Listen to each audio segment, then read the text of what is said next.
Hello students, welcome to Special Education 435, Assessment of Individuals with Moderate and Mild Needs.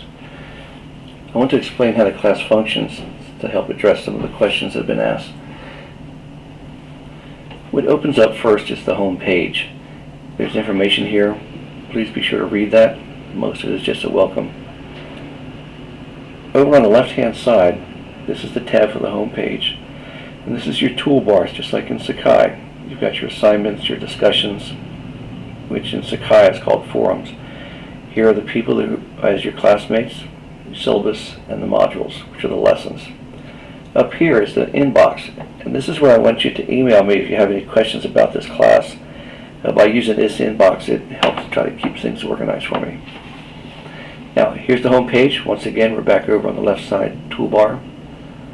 The next tab here shows the assignments. Now here's all the assignments for the class. They're listed by dates. They're somewhat organized. Next you go to discussions, and these are all the discussion of the forums. And I'll get into that in a little bit. Here are your classmates. After you have done a profile, you're listed in here, then people can read a little bit about you, and they have a means to contact you, but they can also do it up through the inbox. The syllabus.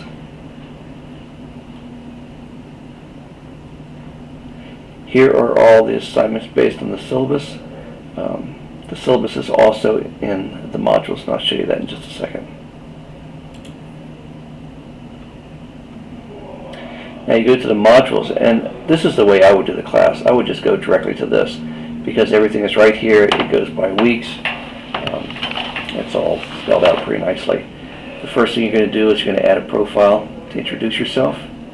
Here's a link on tech support, how to get some help. This video that I'm recording right now is going to go here so you can see it. And then there's important information. Please be sure to read that. The details of how to be successful in this class. And then here is where you're going to submit a statement simply saying that you've read the information, you understand what's going to go on, and that you're good to go. And there's 5 points for that.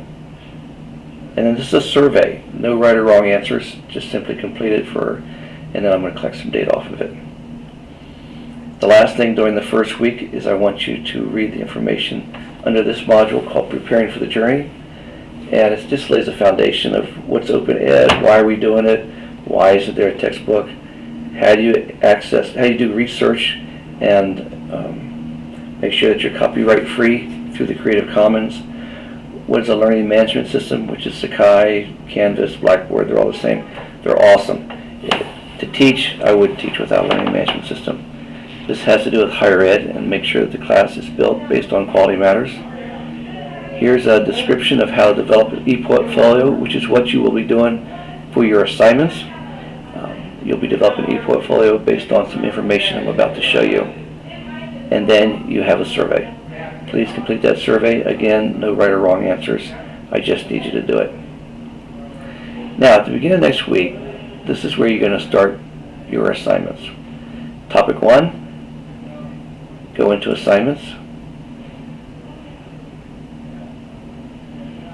And here's a little description. Okay.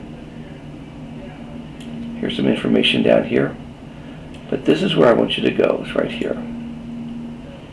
This is a map. It's an aligned map, curriculum map. It's called different things. But this is where you're going to build. This is the information you're going to use to build your electronic portfolio. Just when you're writing an English paper, you write an outline, you write a map or a web or something. That's what this topic outline is, just like a table of contents for this topic. And you're going to take the information here on that column, and you're going to research all that, and you're going to use that information to develop your e-portfolio. Please be creative. You can use any means you want to. I would suggest you use a Google Doc because you're going to be working in small teams, and it's easier to work on a document without sharing the file. With a Google Doc, you can simply work on it all at the same time. So there's information. That's the overview of what you're going to be doing. Then you have your specific learner outcomes, Based on the outline, these are the specific objectives you want the students to learn, and these are directly related to the outline. So as you can see, it's aligned, which is the reason why they call it that. And then the assessment items are coming. That's something that we're going to be developing. Now, you're going to take your learner objectives, you're going to take your outline, and you're going to develop your own artifacts or evidence of the topic, and you're going to be creative about how you do that. Please use tech tools. You're going to need them to help engage kids who are already struggling. They need a hook. They need something that's going to engage them. So please learn how to do that. Back to the modules. You will have one topic per week. You'll also have a quiz, and I haven't put those in there yet, but you'll also have a quiz each week. Here are the topics. At the end, you have a project. This is a huge project. Please, please, please do not wait till the last minute. I would start right now, and I would find a parent or a child, somebody who you can test. You have got to know how to give an academic test. That is what you do. You're going to have teachers coming to you to develop an IEP, to have kids staffed. You've got to know how to do a formal test. That's it. You may use whatever assessment device the closest school district is using. I always use the Woodcock-Johnson, but there are other ones out there that are equally as good. I'm not saying you have to use the Woodcock-Johnson. I would go to your local school district or wherever you have access to a test, and I would use the one they have. It has to be a formal, normative test, commercial. Woodcock-Johnson, Kaufman, something like that. Okay, the Wyatt, you have to use something like that. There are some problems with this, so that's why I'm saying start early. You know, they may not be able to give you a child who has an IEP because of confidentiality. You might have to use one of your own kids. I know I did a while ago. I just used my kids as guinea pigs. And just be careful, because when you do this test, if you're doing another parent's child and they ask, well, how did they do?